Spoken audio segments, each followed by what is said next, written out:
நான் எங்கேயும் ஓடி ஒளியவில்லை, இங்கேதான் இருக்கிறேன். கேரள திரையுலகில் நடக்கும் பாலியல் தீண்டல் பற்றி தனக்கு தெரியாது என நடிகர் மோகன்லால் பேட்டி.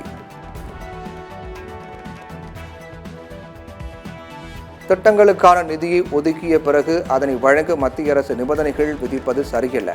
முதலமைச்சரிடம் கலந்து ஆலோசனை செய்து அடுத்த கட்ட நடவடிக்கை எடுக்கப்படும் என அமைச்சர் அன்பில் மகேஷ் பொய்யாமொழி பேட்டி.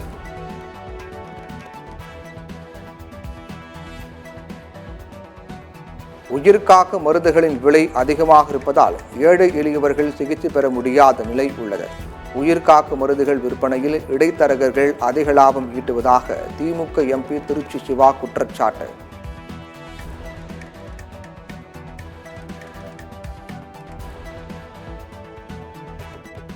தமிழ்நாட்டில் முதலீடு செய்ய ஆப்பிள் நிறுவனத்திற்கு முதலமைச்சர் மு.க.ஸ்டாலின் அழைப்பு.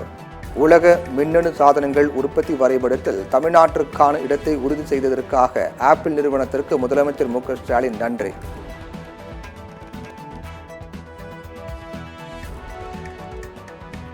சென்னை வந்துள்ள தேசிய பாதுகாப்பு ஆலோசகர் அஜித் தோவல் ராஜ்பவனில் கவர்னர் ஆர்.என். ரவியுடன் சந்தித்து பேச்சு. தேசிய பாதுகாப்பு உள்ளிட்ட விவகாரங்கள் குறித்து ஆலோசனை மேற்கொண்டதாக தகவல். வங்கக்கடலில் காற்றழுத்த தாழ்வு மண்டலம் உருவாவதன் எதிரொலி. கடலூர், நாகை உள்ளிட்ட 9 துறைமுகங்களில் 1ஆம் எண் புயல் எச்சரிக்கை கூண்டு ஏற்றம்.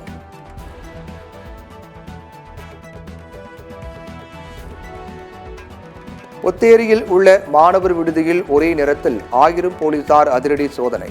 விதவிதமான போதைப் பொருள் வைத்திருந்த ஒரு மாணவி உள்ளிட்ட 40 மாணவர்கள் கைது.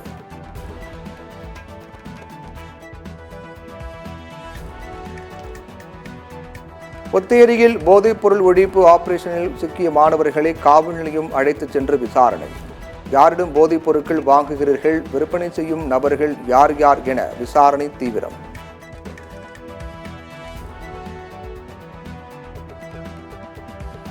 புதுச்சேரியில் 15 ஏக்கரில் அமைகிறது புதிய சட்டமன்றம். புதிய சட்டமன்றம் கட்டுவதற்கான கோப்புக்கு துணைநிலை ஆளுநர் ஒப்புதல்.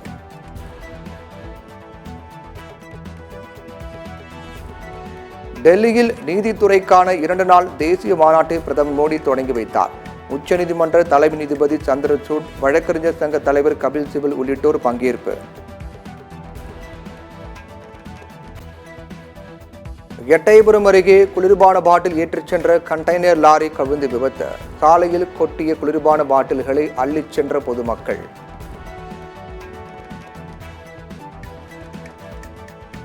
தமிழகத்தில் மேலும் 2 வந்தே பாரத் ரயில் சேவையை தொடங்கி வைத்தார் பிரதமர் மோடி.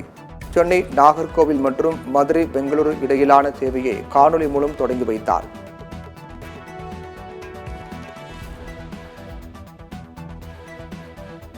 வளர்ச்சியடைந்த பாரதம் என்ற இலக்கை எட்ட வந்தே பாரத் ரயில்களின் சேவை உதவும். வந்தே பாரத் ரயில் சேவையால் தொழில்கள் வளரும், வேலைவாய்ப்பு பெருகும் என பிரதமர் மோடி பேச்சு.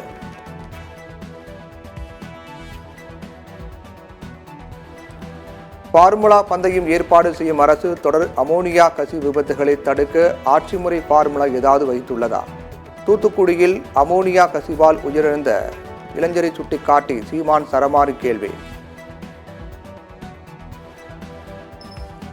இசட் பாதுகாப்பு மூலம் தன்னை உளவு பார்ப்பதாக மகாராஷ்டிர முன்னாள் முதலமைச்சர் சரத்பவார் குற்றச்சாட்டு.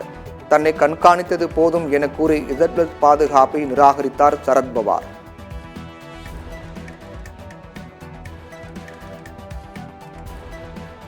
மணிப்பூர் முதலமைச்சர் பைரன் சிங் எந்த உலகத்தில் வாழுகிறார் என தெரியவில்லை. அடிப்படையில் இயல்பு நிலை நிலவுகிறது என கூறுகிறார் என்று காங்கிரஸ் பொதுச் செயலாளர் ஜெயராம் ரமேஷ் கேள்வி.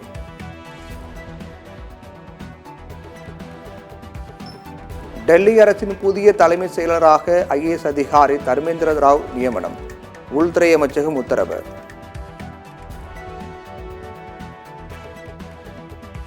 பிரேசில் நாட்டில் எக்ஸ் சமூக வலைதளம் செயல்பட தற்காலிக தடை.